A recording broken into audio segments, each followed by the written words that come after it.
Hello dear students, today we discuss change of interval. Students, in the Fourier series, in the earlier sections we had studied full range Fourier series, half range Fourier series and numericals based on these two forms. Today we start change of interval.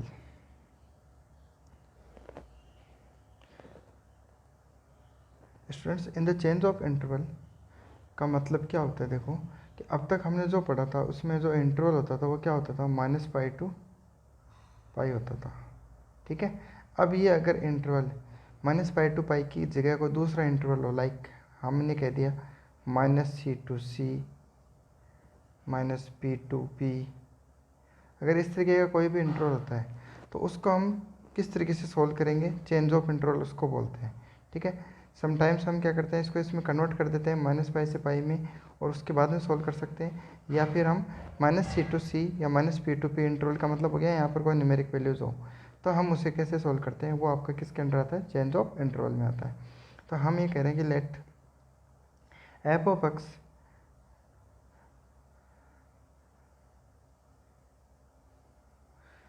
defined in the interval -c to c, then the Fourier series of expression is represented as f of x is equal a naught plus summation n is equal 1 to infinity an cos n pi x upon c plus bn sin n pi x upon c।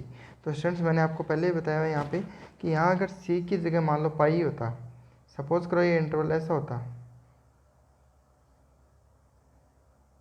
-π to π होता, तो हम ये कहते हैं कि c की जगह क्या है, वैल्यू आ रही है, पाई आ रही है। तो जैसे हम यहाँ पाई पुट करते यहाँ पर पाई पुट करते तो पाई से पाई कैंसिल आउट, पाई से पाई पे कैंसिल आउट, तो आपके पास क्या बचता? cos nx और इधर sin nx, जो कि हम -π to π में पढ़ते आ रहे हैं। तो यहाँ पर बस आपका चेंजेस क्या है कि जो बेस फॉर्मूला आपका ये तरीके से रहेगा। अब इंटरवल -c to c है, यहाँ पर ये वैल्यू कुछ भी हो सकती है, -1 to 1 हो सकती है, -2 से 2 हो सकती है, इस तरीके कोई भी इंटीजर वैल्यूज़ का फॉर्म आए तो आपको इस मेथड से सोल्व करना है चेंज ऑफ इंटरवल से। ठीक है स्टूडेंट्स, इसमें a नोट an bn की वैल्यू आपको दी हुई है यहाँ पे, ये आपको ध्यान में रखनी है, इनको अच्छे से याद भी रखना आपको कि 1/2 से -c to c f of x dx होता है, an के लिए होते हैं 1 से -c to c f of x cos n pi x upon c dx। इसी तरीके से 1/c f of x sin n pi x upon c dx, इस तरीके से होती है। तो इसके बेस रिगार्डिंग अपन एक क्वेश्चन देखते हैं स्टूडेंट्स। यस, एक चीज़ और ध्यान देना, कई बार आपको इंटरवल दे दे मान लो 0 से 2c, तो भी आपको यही केस अप्लाई करना है स्टूडेंट्स, सेम चारों फॉर्मूले अप्लाई करनी है। अगर आपको इंटरवल क्या दे दे, 0 से 2c दे दे, तो भी आपका ये रहेगा। क्यों रहेगा, आप इसको समझो। देखो, अगर ये साइन वेव फॉर्म होती है, ऐसे होती है, इस तरीके से मान लो हम यहाँ मान लें, यहाँ पर है -c, इधर क्या है +c और यहाँ पर क्या है 2c है। ठीक है, तो इसका मतलब बस इतना ही है स्टूडेंट्स कि इसकी शिफ्टिंग हो गई, यानी ये जो पार्ट है ये क्या हो गया, थोड़ा सा शिफ्ट होके इधर आ गया। यानी हम इस पार्ट को देखें या फिर हम इस पार्ट को देखें, वेवफॉर्म का जो पार्ट होता है कंप्लीट पार्ट वो इतना ही है।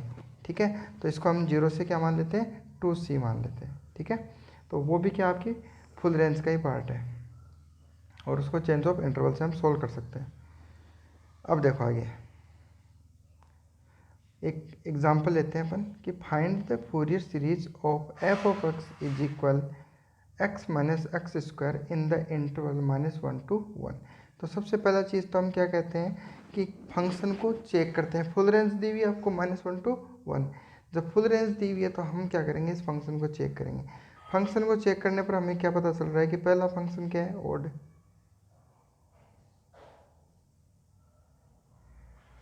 और जो दूसरा फंक्शन आ रहा है एक्स स्क्वायर इसी के अंदर वो क्या है, इवन है, और दोनों के बीच में निशान क्या है, माइनस का चिन्ह है। इसका मतलब हम कह सकते हैं कि ना ही तो इवन है ना ही ओवर ओड है।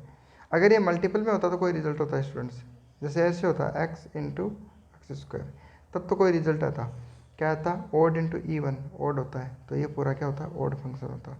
बट यहाँ पर क्या आ रहा है, माइनस आ रहा है। यहाँ पर जब भी माइनस या प्लस आए तो हम उसको क्या बोलते हैं, neither even nor odd function बोलते हैं। ठीक है स्टूडेंट्स, तो हम अब आते हैं आगे कि find the Fourier series to represent f of x is equal x minus x square in the interval -1 to 1। तो देखो जैसे आपने -1 to 1 देखा, इसका मतलब हमें क्या नज़र आ रहा है, -c to c का फंक्शन नज़र आ रहा है। और अगर आप इसको इससे कंपेयर करो तो यहाँ c की जगह क्या दिख रहा है, 1। तो हम लिखेंगे हियर c इज इक्वल 1, इसलिए मैंने पहले सबसे पहले ये लिखा है हियर c इज इक्वल 1।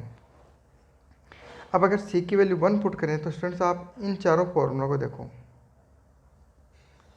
यहाँ अगर आप पूरे में c की जगह 1 पुट करो तो आपको क्या नज़र आएगा।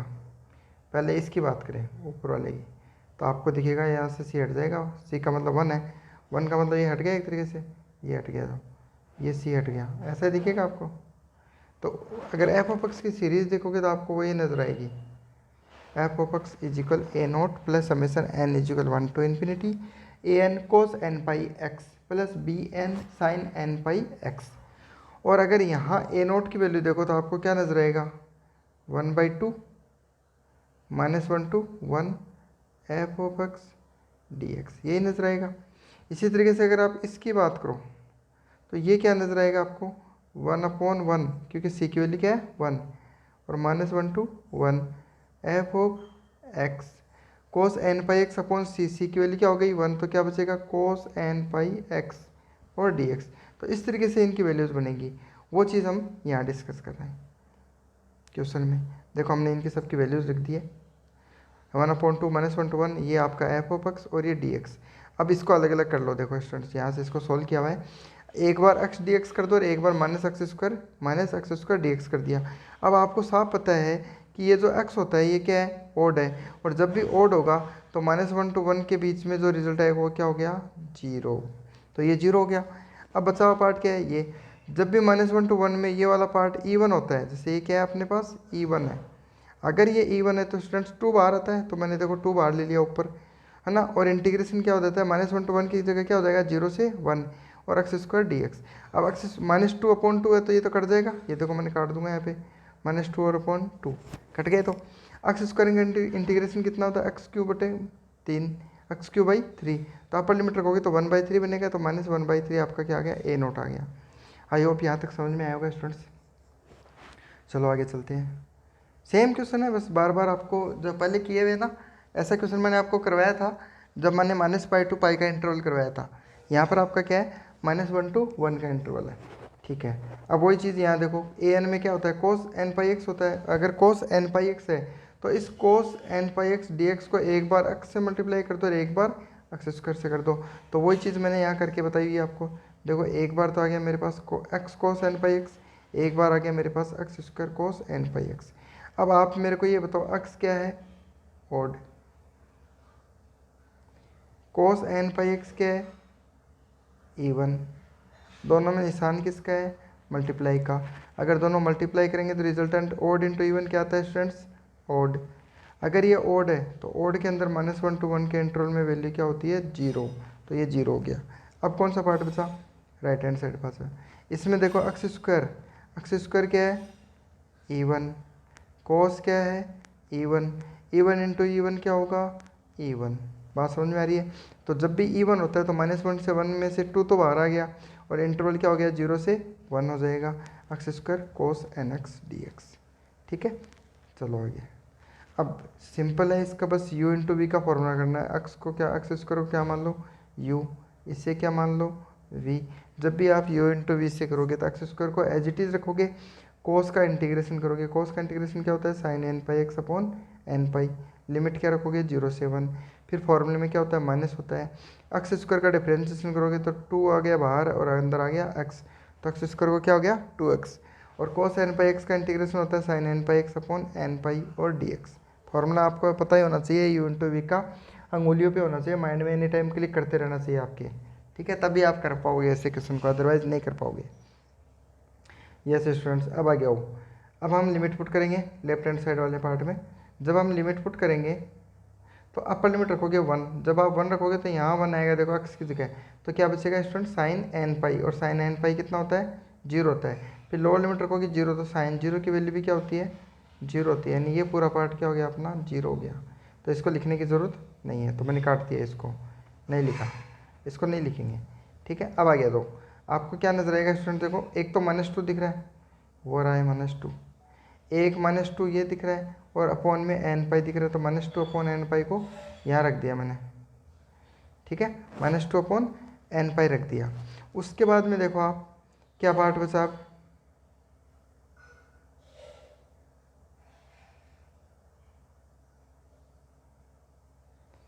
अब आपके पास क्या पार्ट बच रहा है, ये बच रहा है इतना ही ऊपर ऊपर, क्योंकि एन पाई को तो बाहर ले लिया, ये रहा।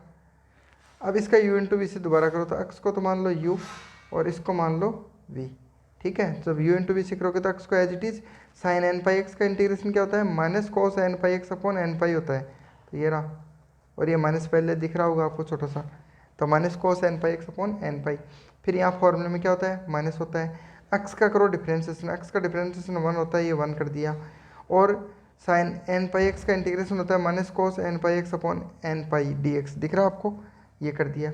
अब आप क्या करोगे, लिमिट पुट करोगे, तो देखो स्टूडेंट्स पहले आप अपर लिमिट रखोगे 1, तो ए इस अक्स की जगह भी 1 हो जाएगा, अक्स की जगह कोस एन पाई हो जाएगा, कोस एन पाई एक्स होता है, एक्स की जगह 1 किया तो क्या बचा, कोस एन पाई, तो ये आ गया मेरे पास कोस एन पाई, अपॉन में क्या है एन पाई। लोअर लिमिट रखोगे 0, तो इस अक्स की जगह 0 रखते ही पूरा क्या हो जाएगा 0, तो ये 0 कर दिया मैंने। आ रही है कि बात समझ में स्टूडेंट्स, यहाँ देखो दोबारा से बताता हूँ, जब आपने अपर लिमिट रखी 1, तो ये 1 यहाँ आ गया, इस एक्स की जगह भी क्या हो गया 1, यहाँ पर भी 1 हो जाएगा, तो ये बन गया कोस एन पाई अपॉन एन पाई, एक माइनस दिख रहा है यहाँ पे, वो माइनस ये रहा। फिर फॉर्मूले में क्या होता है, upper limit minus lower limit, lower limit करोगे तो 0 है, ये 0 जैसे ही इस एक्स की जगह 0 रखोगे, इस एक्स की जगह 0 करोगे तो आंसर क्या हो जाएगा, 0 हो जाएगा, तो लोअर लिमिट क्या हो गई आपकी 0, ठीक है। फिर आओ इधर, अब यहाँ आओ, कोस का इंटीग्रेशन क्या होता है students, sign n pi x upon n पाई, sign n pi x upon n पाई, अपर लिमिट रखोगे तो क्या बनेगा साइन एन पाई, लोअर लिमिट रखोगे तो बनेगा साइन 0, साइन एन पाई भी 0, साइन 0 भी 0, यानी ये पूरा ही हट गया, यानी आपके पास जो काम की चीज़ है वो स्टूडेंट्स इतनी ही है बस। अब आप देखो कोस एन पाई को क्या लिख सकते हो, -1 की पावर एन, एक माइनस और दिख रहा है तो उसको मैं लिख दूँ -1 की पावर 1, दोनों को बेस सेम है तो पावर ऐड हो जाएगी, तो -1 की पावर क्या आएगी n+1, तो ये आपके पास वैल्यू आ गई इस तरीके से, दिख रहा आपको, कोस एन पाई की वैल्यू लिख दी मैंने, फिर ये माइनस को ऐड कर दिया इसमें, तो -1 की पावर n+1, ये हो गया आपका an, ठीक है। और ये मल्टीप्लाई तो आप कर ही लोगे सारी चीज़ें, जैसे यहाँ पे आपके पास कितने माइनस आ रहे हैं 1 2, तो माइनस माइनस क्या हो गया +2 2 4, एन पाई और एन पाई क्या हो जाएगा एन पाई और ये एन पाई, तो ये बन गया n² पाई स्क्वायर, ठीक है। अब आओ बी एन पे, बी एन में भी वही चीज़ करनी है स्टूडेंट्स आपको, बी एन में क्या होगा देखो, -1 to 1 x minus x square sine n pi x d x, अब वही चीज़ सेम इस sine n pi x d x को एक बार एक्स से मल्टीप्लाई करो और एक बार एक्स स्क्वायर से, तो जैसे ही हमने इसको किया तो एक बार मैंने एक्स से मल्टीप्लाई कर दिया और एक बार एक्स स्क्वायर से कर दिया। अब आप मेरे को ये बताओ एक्स क्या है odd, sign n pi x क्या है ओड, जब दोनों ओड है तो ओड इंटू ओड क्या होता है स्टूडेंट्स इवन, ठीक है। तो हम ये कह सकते हैं कि पूरा जो पार्ट है उसको क्या है बोल सकते हैं कि इवन फंक्शन बोल सकते हैं, ठीक है, ये इवन हो गया। अब आ गया हो इसमें एक्स स्क्वायर क्या है इवन, साइन क्या है ओड, इवन इंटू ओड करेंगे तो कितना आएगा ओड आएगा। और स्टूडेंट्स अगर ये ओड है तो आपको पता है कि -1 to 1 के बीच में अगर कोई फंक्शन ओड होता है तो उसका आंसर कितना होता है 0, यानी ये तो पूरा ही क्या हो गया 0, ओनली कौन सा पार्ट बचा ये पार्ट बचा, इस पार्ट को सॉल्व कर लेते हैं। देखो